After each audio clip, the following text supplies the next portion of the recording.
सो good afternoon everybody, myself Acharya Vishwant. आज optimal study workout पे आपसे बात करूँगा। So as a already said कि एनी ह्यूमन बीइंग, इसमें दो एस्पेक्ट्स होते हैं, द ब्रेन, मस्तिष्क जिसको कहा जाता है, और इसका मन, माइंड जिसको कहा जाता है।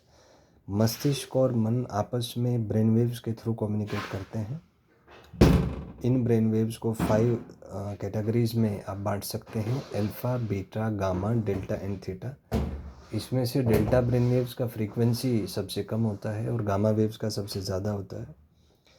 तो सबसे लो फ्रीक्वेंसीज जिसमें आप कंफर्ट के जोन में रहते हैं, अपने हम समझना चाहते हैं। समझने का मतलब ये है कि आपकी जो फ्रीक्वेंसीज़ हैं वो बहुत ही लो हैं। हर कोई यही चाहता है कि लाइफ हमारे समझने के अनुसार चले, वैसे ही चले जैसे हम चाहते हैं, लेकिन ऐसा होता नहीं है। बाह्य जो परिस्थितियां हैं, एक्सटर्नल फैक्टर्स हैं, वो आपके कंट्रोल में नहीं हैं। आप अगर परिस्थितियों के अनुसार स्वयं को व्यवस्थित नहीं कर पाए, अडाप्ट नहीं कर पाए, तो आप नष्ट हो जाएंगे। नेचर आपको नष्ट कर देगा। ये हमें अडेप्टेबिलिटी का नियम सिखाता है। जो डोमिनेंस थ्योरी दिया था मेंडल ने, उसका सिद्धांत यही है: survival of the fittest, by hook और बाय क्रुक। सो आप पहले तो समझने वाले फंडे से बाहर निकलें, क्योंकि समझने का मतलब ही है कि अपने हिसाब से चीज़ों को फोर्स कर पाना, अपने हिसाब से चीज़ें चला पाना। तो जब तक आप एक सर्टेन पोजीशन पे हैं नहीं है लाइफ में, तब तक आपके हिसाब से चीज़ें नहीं चल सकती। और आप किसी भी पोजीशन पे पहुंच जाए, कितने भी कुछ भी बन जाएं आप लाइफ में, you can not control everything. हर चीज़ आपके हिसाब से नहीं चल पाती। केवल कुछ चीज़ों पे ही जो आप पे डिपेंडेंट हैं, उनको आप थोड़ा बहुत कंट्रोल कर सकते हैं। थोड़ा बहुत है, बिट ऑफ दैट। क्योंकि कोई चीज़ किसी के कंट्रोल में नहीं रहना चाहती। जो कॉन्शियसनेस है, चेतना, उसका स्वभाव ही है परम स्वतंत्रता। कोई भी गुलाम नहीं बनना चाहता, सभी स्वतंत्र होना चाहते हैं।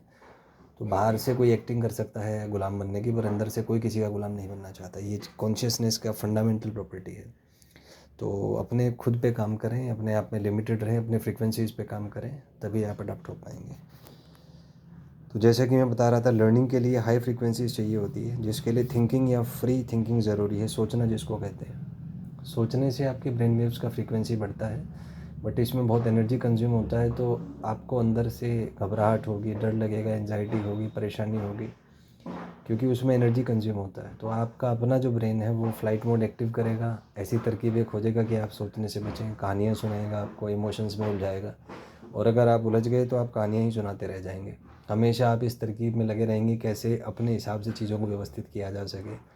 आप कंफर्ट जोन में रहते हुए अपने हिसाब से चीज़ें व्यवस्थित करना चाहेंगे, पर ऐसा होता नहीं है सामान्यतः। तो एक मध्य मार्ग ही उचित है। थोड़ा बहुत आपके हिसाब से हो, थोड़ा बहुत बाहरी परिस्थिति के हिसाब से हो, तभी जाके काम चल पाता है। तो सोचने की जो फ्रीक्वेंसी है बहुत ज़्यादा होती है, क्योंकि इसमें न्यू न्यूरल कनेक्शंस कई बार बनाने पड़ते हैं। तो आपके अंदर जो ऑलरेडी एक बिलीफ सिस्टम बन गया है कि आप सोचते हैं कि आपके हिसाब से दुनिया ये है, लेकिन दुनिया वैसी नहीं होती जो आपने पैटर्न बना लिया है। क्योंकि आप जो सोचते हैं कि दुनिया ऐसी है, इसका आधार है आपको प्राप्त हुए अनुभव। आपको जो इन्फॉर्मेशन मिली अपने सराउंडिंग से, बचपन से जो इन्फॉर्मेशन आपको मिली, जो अनुभव आपको प्राप्त हुए, उनको जोड़ते हुए आपने कहानी तैयार की है, जिसको मेंटल मैप्स कहा जाता है। लेकिन कुछ भी आपकी परिस्थिति रही हो, जो भी मेंटल मैप्स आपने बनाए हैं, जो भी अनुभव आपको हुए हैं, जो भी इन्फॉर्मेशन आप तक पहुंची है, वो यूनिवर्स का सत्य नहीं है। उसका बहुत छोटा पार्ट है, बहुत लिमिटेड पार्ट है, बहुत ही स्पेशल पार्ट है। तो सत्य विराट है, यूनिवर्सल है। आपकी छोटे से अनुभवों में वो चीज़ नहीं आ सकती। तो जब तक आप ब्रेन वेव फ्रीक्वेंसीज नहीं बढ़ाएंगे, तो नई चीज़ें आप नहीं सीख पाएंगे, सोच नहीं पाएंगे। तो यहाँ पे कहानी स्टार्ट होती है सोचने की। तो फ्री थिंकिंग को फ्री होकर सोचने का प्रयास करें, यदि आप चाहते हैं जीवन में एक बेहतर स्थिति में रहें, क्योंकि कभी भी परिस्थितियाँ हमेशा आपके हिसाब से नहीं हो सकती। सो ये इसका खेल है कि फ्रीक्वेंसीज हाई करें, तभी आप सोच पाएंगे। यदि आप समझने में रहेंगे, मतलब आप फ्रीक्वेंसी बढ़ाने को तैयार नहीं हैं, तो आप अपनी काल्पनिक दुनिया में कुछ भी सोचते रहें, कुछ परिवर्तन नहीं हो पाएगा आप में। ना वो यहाँ पे क्वेश्चन आता है कि हम पढ़ें क्यों? केवल इन्फॉर्मेशन लेने के लिए। तो इसमें आप एक चीज़ देखें कि जो इन्फॉर्मेशन आप लेते हैं वो दो तरह से उसके रिएक्शंस होते हैं आपके अंदर। एक तो आप में थॉट्स इंड्यूस होते हैं। मान लीजिए आप किसी भी विषय के बारे में पढ़ रहे हैं, तो जैसे ही आप उसके बारे में पढ़ेंगे, आपको विचार आने लगेंगे अंदर से, क्योंकि उतना ब्रेन आपका डेवलप हो गया होगा। क्योंकि जब आप कुछ पढ़ते हैं तो आपका ब्रेन ऑलरेडी नॉन थिंग्स को मैप करना स्टार्ट करता है। आप एक न्यूरल कनेक्शंस बनाते हैं। न्यूरल मैपिंग बनाते हैं तो उससे थॉट्स आते हैं, विचार जिनको कहा जाता है। या आपके जो अंदर जो एक सिस्टम है माइंड ब्रेन सिस्टम, वो एक इनर सजेशन आपको देगा, आपको सलाह आएंगी जो उस इंफॉर्मेशन से रिलेटेड प्रीवियस एक्सपीरियंसेस और इन्फॉर्मेशन आपके पास हैं वो आपको सलाह के रूप में एक माइंड ब्रेन सिस्टम आपको देने लगेगा, जो एक स्टोरी बना लेंगे आप ये कह सकते हैं, जो कि बिलीफ सिस्टम का पार्ट है। और जो अच्छा है इसको यूज़ करते हैं पढ़ने के लिए, क्योंकि ज़्यादातर चीज़ें जो आपने पढ़ी हैं you don't know the source of that, कि जो आपने पढ़ा है वो सच भी है कि केवल किसी की बनाई हुई कहानी है। क्योंकि थ्योरीज़ हैं, दुनिया ऐसे बनी, देखा किसी ने भी नहीं, प्रूफ किसी के पास नहीं है। किसी ने कुछ लिखा, फिर उसको किसी और ने कॉपी किया, उसने कुछ और सोचा, उसने कुछ और सोचा, और तब से चीज़ें चलती आ रही हैं।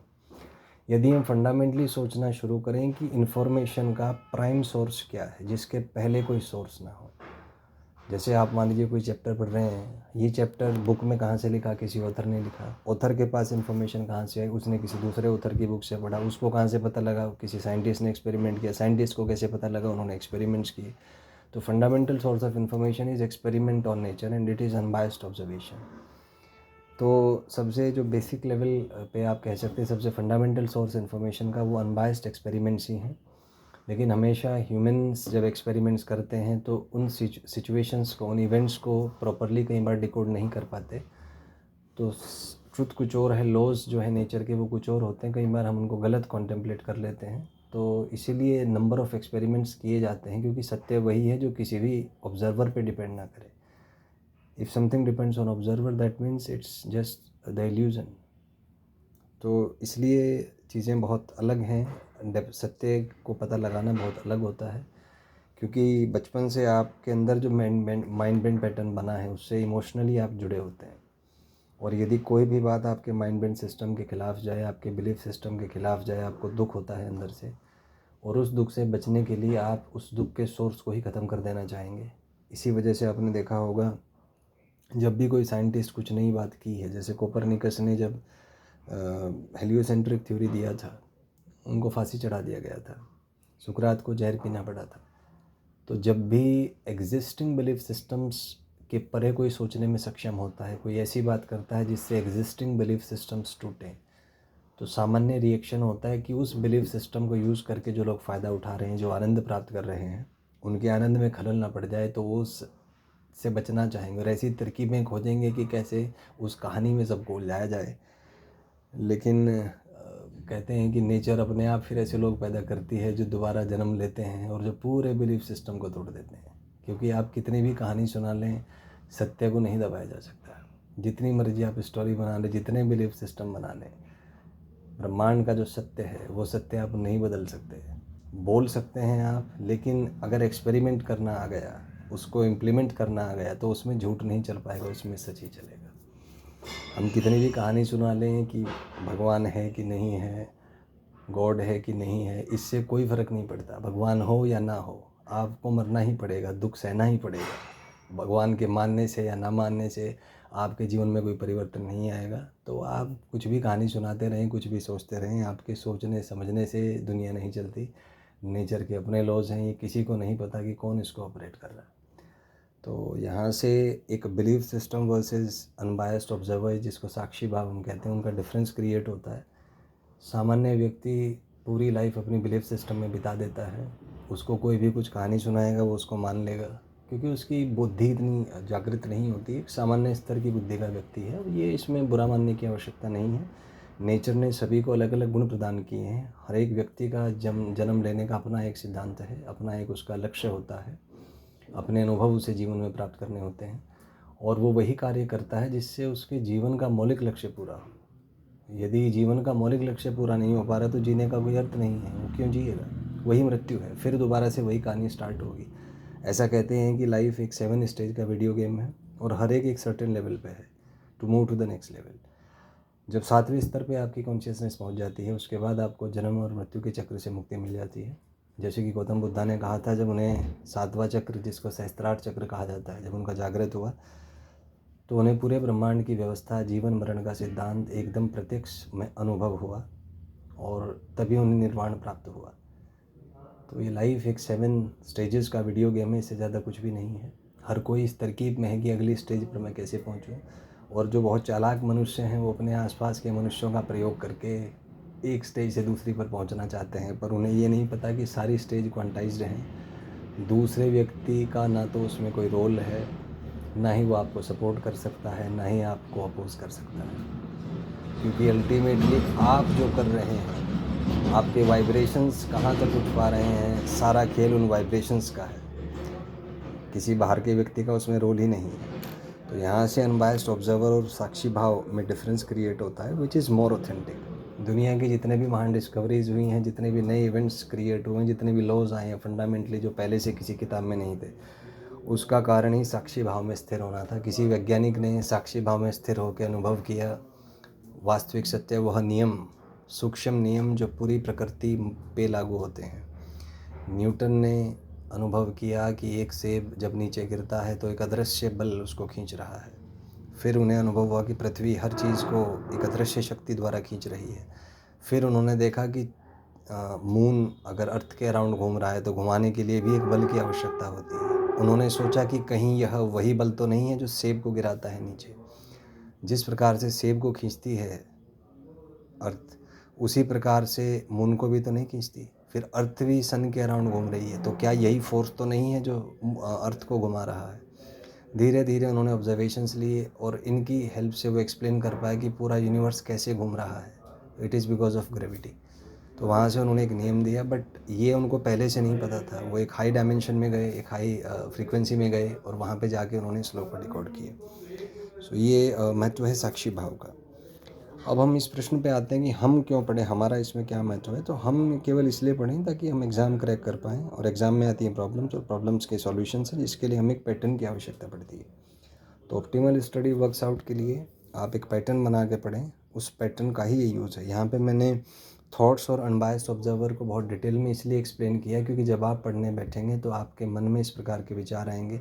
कभी आपकी कॉन्शियसनेस थॉट्स ओरिएंटेड होगी, बिलीफ सिस्टम ओरिएंटेड होगी, कभी आप साक्षी भाव में होंगे, तीसरा कोई भाव नहीं आएगा। तो इसलिए मैंने दोनों चीज़ें ही एक्सप्लेन कर दी हैं। आप इन दोनों को यूज़ करें ऑप्टिमली, ताकि आपका ultimate purpose which is to solve question, ये सॉल्व हो जाए। क्योंकि ऐसा भी नहीं हो सकता कि आप फुली एक अनबायस्ड ऑब्जर्वर की तरह काम करें, और ऐसा भी नहीं हो सकता कि आप एक केवल मशीन बन के काम करें। तो अंदर से somehow is it is to be managed in between, वही उसी तरीके से आप काम कर सकते हैं। तो यही ऑप्टिमल स्टडी वर्क्स आउट का सिद्धांत है, ताकि आप काम कर पाएँ। केवल एक दो जो एक्सट्रीम्स हैं उसमें ही उलझे ना रह जाए। एग्जाम्पल ले लेते हैं। इसका पैटर्न है कि जैसे मान लीजिए कोई ब्लॉक है जिसका मास 10 kg, इसका वेलोसिटी दिया हुआ है t+4। You need to find, पहला क्वेश्चन वेलोसिटी है t=2। सिंपल क्वेश्चन है, t को 2 डाल दीजिए तो v यहाँ से 6 आ जाएगा। नेक्स्ट इज मोमेंटम है t=2। अब इसको सॉल्व करने के लिए आपको इन्फॉर्मेशन रिटेन करना पड़ेगा कि मोमेंटम m/v होता है। m यहाँ पे 10 है, v 6 है, तो मल्टीप्लाई करेंगे 60 kg मीटर पर सेकेंड आ जाएगा। नेक्स्ट क्वेश्चन है काइनेटिक एनर्जी है t=2 सेकंड, तो काइनेटिक एनर्जी हाफ m² होता है, सॉल्व करके 180 आ जाएगा। तो आपने देखा कि हर एक क्वेश्चन एक पैटर्न पे बेस्ड है। तो अगर उस पैटर्न से रिलेटेड आपके पास सारी इन्फॉर्मेशन याद है आपको और आप उसको रिटेन कर पा रहे हैं, तो उस टाइप के क्वेश्चंस आप सॉल्व कर पाएंगे। कोई भी क्वेश्चन आप ले लीजिए, हर क्वेश्चन एक पैटर्न पे बेस्ड होता है। जो सिंपल क्वेश्चन है उनके पैटर्न सिंपल होते हैं, जो कॉम्प्लेक्स क्वेश्चन है उसमें कई पैटर्न्स एक साथ इंटीग्रेट होके आते हैं, जो अक्सर जेईई एडवांस्ड या हाई लेवल के जो क्वेश्चंस हैं।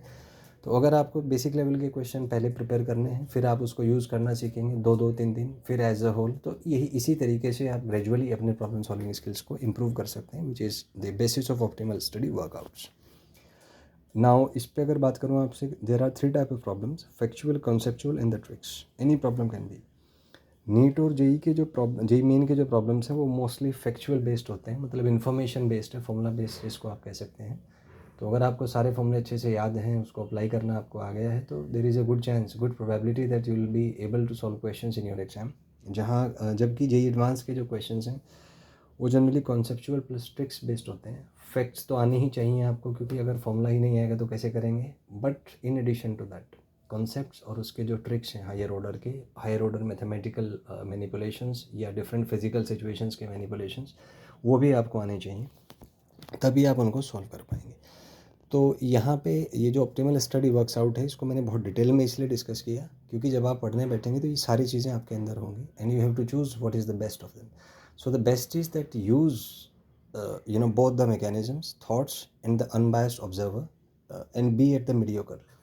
Listen to both of them, work at some mediocre frequency, and keep in the mind the purpose that you have to fetch the neural pattern out of what you are studying, and you have to retain that, and ultimate target is to solve the questions which are asked in the exam. So that is the central point.